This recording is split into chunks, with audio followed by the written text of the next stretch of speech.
Hello, welcome back to your physics teacher. And today we're going to be looking at the homework from section 3.1, types of forces from the Nelson textbook. And here I selected some of the questions that are very good in order to help you get a better understanding of this particular section. Let's start off with question number 5. They ask us to draw both the system diagram and the free body diagram for each object in italics. Part A, a car is parked on the road. Now, whenever you're asked to draw a system diagram, you want to look at the object as you will visualize it in the real world. And in particular, you want to be able to visualize the objects that are interacting in that particular situation. So if we're looking at a car, we're not just going to see a car in isolation. We're going to look at the car that is parked. So we're mostly interested in a car being on top of a surface. So in other words, being on the road. What we're going to draw then is going to be a car on the road. And another useful thing to try to look at the system diagram is you need to choose a direction of motion if it is moving, because usually the questions don't state it. But in this case, they said that the car is parked. So we should indicate that the object is stationary.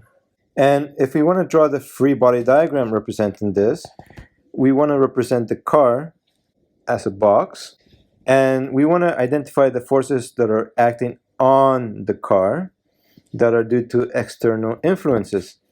So in this case, we are on the planet Earth and we cannot escape from the force of gravity. So the force of gravity will be pointing downwards.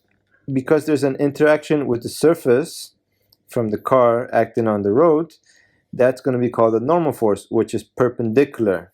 So in this case, we had to imagine the car as a single dot or as a box. And if this box was to be on the surface, we can imagine interacting with the surface, then the normal force always points perpendicular to that interaction, which is pointing up. Now, because the car is stationary, it is not moving, so there is no other force at this case, either to the left or to the right, and it is not moving vertically up into the air or sinking further down into the ground. So these two forces should actually be balancing one another. So they should be represented by equal length, but opposite directions. So that means that we made a small mistake. So let's go and fix that. The mistake was that I drew the normal force too short. This is not really so important once you get more experience, but in order to help you learn better, I want to be more precise. So in this case, because it's stationary, the normal force should be the same length as the force of gravity, but since they're in opposite directions, they balance out, and thus canceling out to have this car be stationary.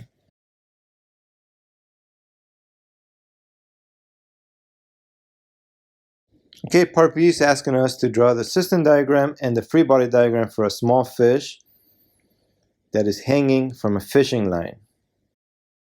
So in this case, the system diagram, we're only interested in the fish and the fishing line. So we drew the fish and the fishing line in brown. Now for the free body diagram, we want to identify the fish and think of it like a small little object or a box. And the long range force acting in this case, we cannot escape from the force of gravity, so that's going to be acting downwards on the fish. And whenever you have a string, strings provide what is known as the tension force, and tension force always pulls. It pulls away from the object. So in this case, the tension force is pulling the fish upwards. But just like in a previous example, because the fish is just hanging, so this means it is not moving up or down, left or right, we can conclude that the strength of the tension force is being balanced out by the force of gravity, thus the fish is stationary. For part C, we have a football is falling toward a player.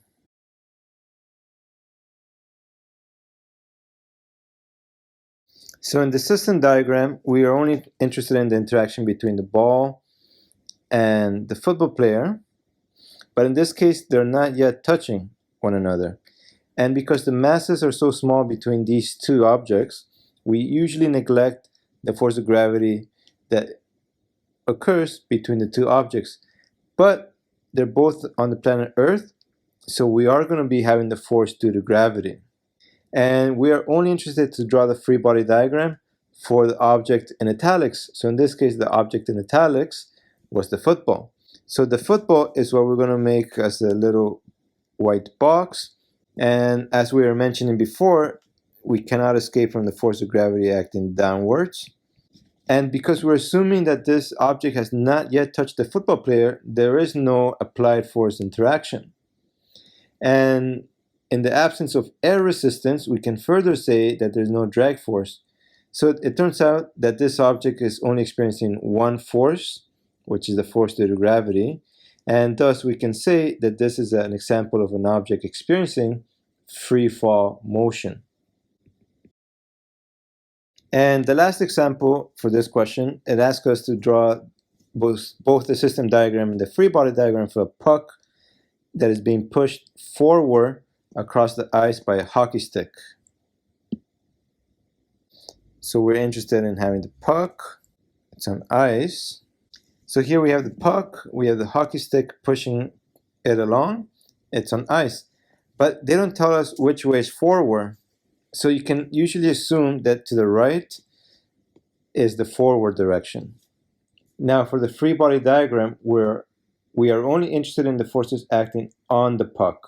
Once again, we cannot escape from the force due to gravity, which would be acting downwards. And there's an interaction between the puck and the ice, and that's going to be the normal force, which acts perpendicular to the surface, which means it will be directly upwards. There is some applied force, since we said forwards to the right, the hockey stick is pushing it to the right, so the applied force is to the right as well, that the hockey puck experiences. So this is the applied force, FAPP. Sometimes to be lazy, you could just call this FA, but usually I like to write FAPP.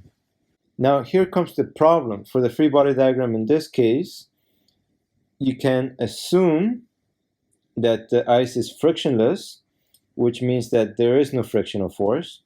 Or you can assume that there is a slight friction, which means that there's going to be a force opposing the direction of motion for the puck. And if the puck is moving to the right, the frictional force opposes that direction, which will be to the left. So there's actually two scenarios to consider in here. So in the case where the force applied is greater than the frictional force, we have this particular case, and the frictional force, we label it by FF. So in this case, the object will be accelerating because there's a greater force to the right than there is to the left, so it's unbalanced. But there is a case where you can have the applied force exactly matching the force of friction. Now in this unit, we're going to be exploring these cases a bit further, but just as a way to peek ahead, we have three cases actually, so I lied to you, there wasn't two, there's actually three. The first, we assume frictionless. The second, we're assuming that the object accelerates. And the third, because the frictional force is equal to the applied force, it is moving with uniform motion. So the homework question wasn't really clear. So if you answer any of these three and your teacher marks it wrong, you can try to argue it and say, hey, look, sir, it's not, or madam, this is how you can get this answer and interpret it in more than one way. Okay, let's look at another question now. Okay, question 7 is the next one I found interesting for this section. And they want us to determine the force of gravity acting on each object. The first one says a 2-kilogram object falls straight down. Okay, so here we have an object that is falling straight down. And how do we indicate the direction of motion? We should indicate it by putting it with orange here. Okay, so this object is falling in air, and we can assume that there is no air resistance. So the only force acting on this person as they're falling will be the force of gravity, which is Fg. And the force of gravity, the formula that we're going to be using is going to be the mass of the object times the gravitational field strength, mg. Now, near the surface of the Earth, we can approximate this to be negative g. To be more precise, we can write negative m, and g is approximately 9.8 meters per second square. And in this case, the mass of the object was 2 kilograms, so we can further simplify this. 2 kilograms times 9.8 meters per second square. This gives you negative 19.6 newtons, the units of force. Keep in mind that the force of gravity is a vector quantity, which is why in this case, if we get a negative value, it actually just represents 19.6 newtons downwards, down. Which is what we expect because of the force of gravity, right? And in part B, it asks us to find the force of gravity acting on a 62 kilogram person standing on the floor. Standing on the floor is very key because this tells you that the person is stationary and our force of gravity is acting downwards. Now, if we are interested to find the magnitude of it only, we could just do mass times the magnitude of g, which is approximately 607.6 newtons for the magnitude. But because the force of gravity is a vector quantity, you may want to just state it as a vector instead. So it would be 607.6 newtons down. Here we have another question. You tie a long string to a cart on the ground. Explain why you can only pull the cart forward, but you cannot push the cart away with the string. Draw diagrams to help explain your answer. So we have two cases to consider. One, you're trying to pull the cart forward, and the other one, you're trying to show that you cannot push the cart away with the string. Let's consider our two cases. So in the first case, let's say you are pulling the string, and the other one you're trying to push. But if you're trying to push a string, you will realize that it starts to sag, so it's not very straight. So in this case, when you're trying to pull, will be the case on the left, and when you're trying to push, will be the case on the right. So in this case, it's quite clear that whenever you pull on a string, the string becomes tight. So in other words, it becomes taut. But instead, if you try to push, then the string is going to become saggy. So it's going to be loose. This means that only if you pull on strings, you're able to make objects move. And if you try to push on the string to make the object move, no motion occurs. And this string, whenever you pull on it and it becomes tight, that acts kind of like your muscle if you think about it. So that's going to be what we call the tension force. And the tension force is a pulling force. So if we were to be drawing the forces acting on the cart, the tension force acting on it, it's pulling away from it and in the direction of the string. But even though we try to push the string, we couldn't, so we don't get the tension force because the tension force only applies for pulling objects. And our next question here asks us to describe the main difference between contact forces and action at a distance forces. What implication does this difference have when drawing a free body diagram? Now, to further understand the differences between contact forces and action at a distance forces, let's try to first label some examples of each. So, some examples of contact forces include the normal force, the tension force, the applied force, and the frictional force, whereas action at a distance could be such as the gravitational force or the electromagnetic force, or sometimes called electrostatic force. So as you can see from this, if you were to think about the normal force, how do we define the normal force? It is the interaction between a surface and another object. So therefore they need to be requiring to be touching one another. Likewise for tension, you need to be pulling on the string. So you need to cause the tension along the string by pulling on it. So then there's a contact in there involved. For the applied force, you are directly touching the object and trying to make it move. Thus, again, an interaction between the surface and your hand or possibly your foot, right? and the frictional force is between two different surfaces. So again, as you can see, the contact forces requires the interaction between two surfaces, whereas action at a distance, the gravitational force acts between long distances, like between the moon and the earth, or the sun and the earth, or between solar systems and galaxies and so forth. So gravitational force is very, very, very far reaching, just like the electrostatic force is very, very far reaching, but not as far as the gravitational force. And therefore, you can see the main difference is that the contact forces occurs between interaction between surfaces, whereas action at a distance, they don't necessarily touch. They are occurring even though they are very, very far apart away. And the last part to this question, they wanted us to answer what implication does this difference have when drawing a free body diagram. As far as I can tell, there is no difference, because as long as you're interested in drawing the forces acting on a particular object, it doesn't matter if that object is in contact or far away, you're still going to be end up drawing it on the free body diagram. So there's no real implication on when you're drawing it on the free body diagram. So again, when drawn in a free body diagram, there is no difference given you clearly identify the forces acting on the object of interest.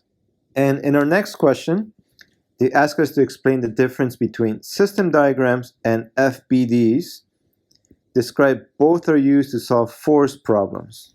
Well, first, we're going to look at the system diagrams, and these consider the objects in relation to other objects in contact with it.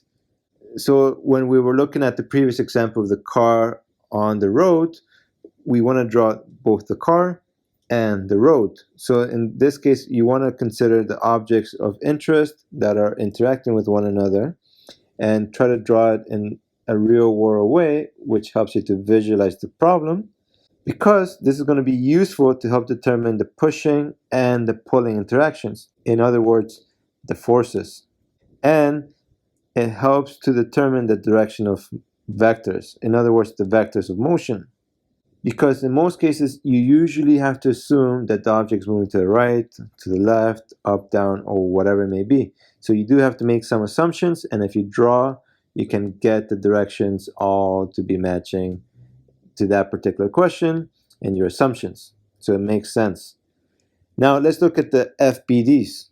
For the free body diagrams, they consider only the external forces acting on an object, in particular the object of interest. So it helps you to quickly visualize and estimate the net force. So if you have a long force to the right and a short one to the left, the direction of the net force will be to the right, for example. And usually in questions, they're both useful to solve force problems that they are more or less merged when I'm going to be showing you examples later on. So if we go back to our diagram about the car on the road, one way you can merge these two together, you don't have to represent the car as a block. You can directly draw the force of gravity acting from the center of the mass of the car and label that Fg. And instead of drawing the normal force on each tire separately, you can just think back, oh, this car was a single box, so the force of normal, we can consider it the sum effect, only pointing directly upwards, perpendicular to the road. And these two forces, because the car is parked and stationary, they will balance each other out. Thus, the length of the vectors should be equal, but in opposite directions, because they're acting on this object, and hence balancing out. So this is one way I like to do it. I combine both the system diagram with the free body diagram into a single image to save time, and also is just more visually appealing to draw this than boxes. Our next example asks us to examine figure 8, which is the random picture there. And this picture is showing a spider in a web. The web is currently under construction and consists of only a few fine strands. Draw the FBD of the spider. So, and now that we learned how to draw system diagrams and free body diagram, together, we can sort of do this now. We cannot escape from the planet Earth for now, so the force of gravity is acting downwards. And you can think of each strand of web as a small string. So here in this example, you have 3 strands connected to the spider. So this means there will be 3 different tension forces. And tension force always pulls away from the object. So each of those 3 tension forces will be pointing away from the spider. And because they are all tension force and different, we need to add a better index in here. So I'm going to label them by FT1, FT2, and FT3. However, if you want to get the full marks, you should try to follow the instructions that they tell you in the question. So it is best to draw and keep our thinking with boxes. And from this box, we could draw a proper FBD by having the force of gravity downwards. And our 3 tension forces, again, pulling away from the object. And to distinguish them, we add an index number 1, 2, 3 for each one. Now, one key thing that I want to point out in this question now is that the length of the string does not represent the length of the arrow of the force. So again, the length of the string does not represent the length of the tension force. So that's going to be useful later on in problem solving. But what does help you is that the angle of the force is still going to be along the direction of the string. So that is why we draw the tension force going along the strings. All right, question 15 here asks us to calculate the net force when each set of forces acts on a single object. Well, one good strategy is going to be to draw a free body diagram, so our box. And for part A, we have 56 newtons upwards. They don't tell you this, but you can call this F1. And F2 is going to be 35 newtons down. Okay, so here I skipped a step. And notice that I have the force on the left and then I have the quantity on the right, but I also already included if it points up to be positive and if it points down to be negative. If you want to be more precise, you could keep it as 56 up and the other one you could keep it as 35 down. Up to you. You're going to start to adopt your own method soon enough. But in either case, they want us to calculate the net force. So the net force is just the sum of all the forces acting on the object of interest. So in this case, there are only 2 forces, F1 plus F2. And because this is a vector equation, and with vectors we've seen that we can go along the x and along the y component. Luckily for us, this equation only has a y component to consider. So it's going to be the net force along the y component will be F1 pointing up, so we took it as positive, and F2 is actually pointing down, so it's going to be negative F2. Notice that I don't have the arrowheads on top for the right side of the equation because now I represented them as magnitudes and the direction is indicated with the positive or negative sign. So it's going to be 56 minus 35, which gives us 21. So we can say that the net force is going to be 21 newtons in the direction up because it was a positive value. Notice that here I took F net y to be equal to F net because there was no horizontal component, so we could just deal along the y. For part B, once again, drawing our FBD as a box, now we're going to identify the 3 forces acting on this box and label them as F1, F2, and F3. So F1 is 12.3 to the right, F2 is 14.4 to the right, and F3 is 32.7 to the left. And once again, our definition of the net force is just the sum of all the forces acting on that object. And because it's a vector equation, normally we go along the x component and along the y component. but all of the forces are occurring along the x. So we can write this as F net x, and force 1 is pointing to the right, so we take it as positive F1. F2 is pointing to the right, so it's also going to be positive F2, where again F1 and F2 are magnitudes because we don't have the hats on top. But F3 points to the left, so we take the convention for it to be negative F3. Then we just put in the values that we were given. So the net force along the x is going to be negative 6. So this is another way of saying 6 newtons to the left. Now I did miss one part that I want to show you. For part A, our net force was 21 newtons up, which makes sense. So if we were to draw this on our diagram, we could draw F net pointing up, and the magnitude will be 21 newtons. So that kind of makes sense because the blue vector was longer than the green vector. So the net force should be pointing along the upwards direction. For our second example, our net force was 6 newtons to the left. This makes sense because if you were to add up the blue and the green, it should be less than the pink. Actually, it's not so accurate, so my drawing needs a little bit of work.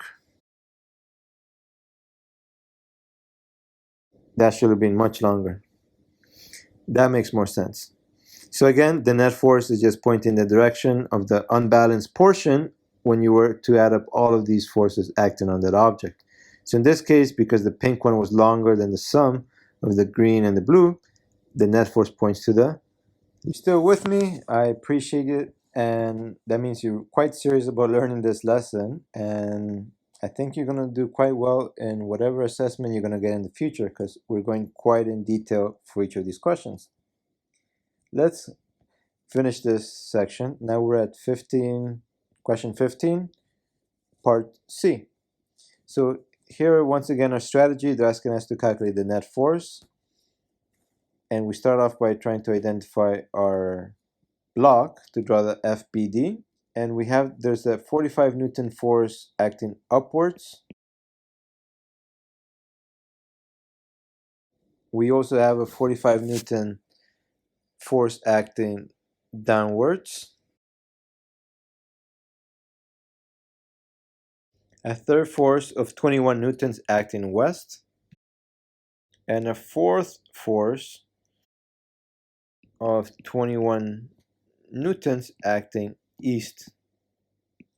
We want to find the net force acting on this object, so we always go back to a definition of the net force, which is the sum of all the forces acting on that object. So F1 plus F2 plus F3 plus F4.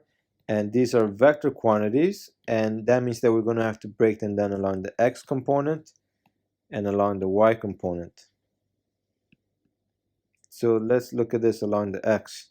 Along the x, we only have F4, which is to the right, so we take the convention to be positive. And F3, it goes to the left, so we take it as negative. So it'll be 21 minus 21, which is 0. Oh, so there is no net force along the x. For the y component, we have 45 newtons pointing up, which is the F1. And F2 is down, so we take it as negative. Putting this together will be 45 minus 45, which is 0. So here as well, we have 0. That means that the net force, there is none, because the x components are balanced and the y components are balanced. So the net force in this case equals to 0.